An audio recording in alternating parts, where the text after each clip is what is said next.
భావితరాల కోసం future city అన్న సీఎం రేవంత్ రెడ్డి.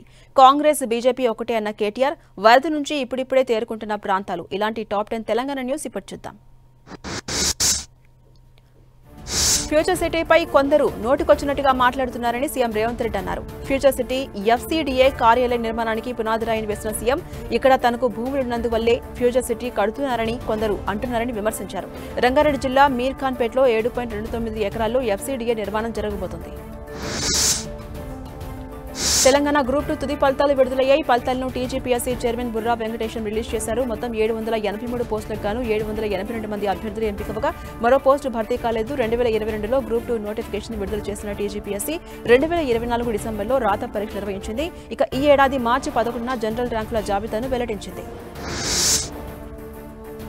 గ్యారంటీ కార్డుల పేరుతో కాంగ్రెస్ గారడీ చేస్తుందన్నారు కేటీఆర్. జూబ్లీహిల్స్ నియోజకవర్గంలో పర్యటించిన ఆయన ఇంటింటికి బాకీ కార్డులను అందజేశారు.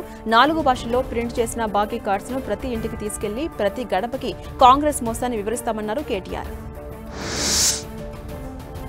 మంత్రి పొంగులేటి శ్రీనివాసరెడ్డి నివాసంపై ఈడీ దాడులు జరిగి సరిగ్గా ఏడాది గడిచిన నేపథ్యంలో BRS working president KTR tweet చేశారు. ఈ దాడుల తదనంతరం జరిగిన పరిణామాలే బీజేపీ కాంగ్రెస్ మధ్య అపవిత్ర బంధానికి నిదర్శనమన్నారు. ఇక ఏడాది గడిచిన దాడులో ఏం జరిగిందనేది ఇప్పటికీ రహస్యంగానే ఉందన్నారు కేటీఆర్. తమిళనాడు కరూరు విషాదంపై మెగాస్టార్ చిరంజీవి స్పందించారు. తొక్కిసలాట తీవ్ర దిగ్భ్రాంతికి గురిచేసింది అన్నారు మెగాస్టార్. బాధిత కుటుంబాలకు సానుభూతి ప్రకటించారు. ఈ క్లిష్ట సమయంలో వారికి బలం చేకూరాలని కోరుకుంటున్నట్టుగా పేర్కొన్నారు. గాయపడిన వారు త్వరగా కోలుకోవాలని ప్రార్థిస్తున్నట్టుగా చెప్పుకొచ్చారు మెగాస్టార్.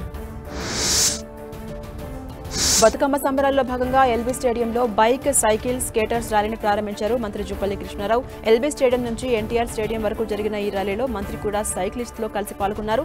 ఆ తర్వాత ర్యాలీలో పాల్గొన్న రైడర్స్ కు ఎన్టీఆర్ స్టేడియంలో ప్రశంసా పత్రాలు మంత్రి అందజేశారు.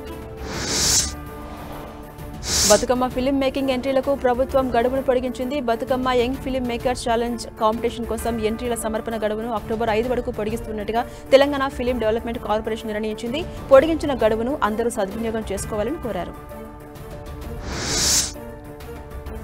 బ్రెస్ట్ క్యాన్సర్పై అవగాహన కల్పించేందుకు mega engineering foundation, Sudha Reddy foundation ఆధ్వర్యంలో నెక్లెస్ రోడ్లో పింక్ పవర్ రన్ నిర్వహించారు. ఈ పింక్ పవర్ రన్ లో దాదాపు 20,000 మంది పాల్గొన్నారు. ఈ పింక్ పవర్ రన్ ను miss world Suchata, Sudha Reddy foundation chairman Sudha Reddy, కృష్ణారెడ్డిలు కలిసి ప్రారంభించారు. అనంతరం విజేతలకు బహుమతులు అందించారు. ఎంజీబీఎస్ లో సేవలు తిరిగి ప్రారంభమయ్యాయి. ప్రయాణికులు ఎంజీబీఎస్ నుంచి రాకపోకలు కొనసాగిస్తున్నారు. నిన్న భారీ వర్షానికి మూసీ నది ఎంజీబీఎస్ ను ముంచెత్తింది. దీంతో ఎంజీబీఎస్ లో బస్సు సేవలకు అంతరాయం ఏర్పడింది. మరోవైపు మూసీ శాంతించడంతో బస్ స్టేషన్లో యథావిధిగా సేవలు ప్రారంభమయ్యాయి. ఓవైపు అధికారులు క్లీనింగ్ చేస్తూనే మరోవైపు ప్రయాణికులకు సేవలు అందిస్తున్నారు. హైదరాబాద్ లో దసరా ఎఫెక్ట్ కనిపిస్తోంది. స్కూళ్లు, కాలేజీలకు సెలవులు రావడంతో ప్రజలు సొంతూరుకు బయలుదేరుతున్నారు. దీంతో హైదరాబాద్ విజయవాడ జాతీయ రహదారిపై భారీగా వాహనాలు స్తంభించాయి. పంతంగి టోల్ ప్లాజా దగ్గర వాహనాలు కిక్కిరిసిపోయాయి. టోల్ ప్లాజా దగ్గర కిలోమీటర్ల మేర ట్రాఫిక్ జామ్ ఏర్పడింది.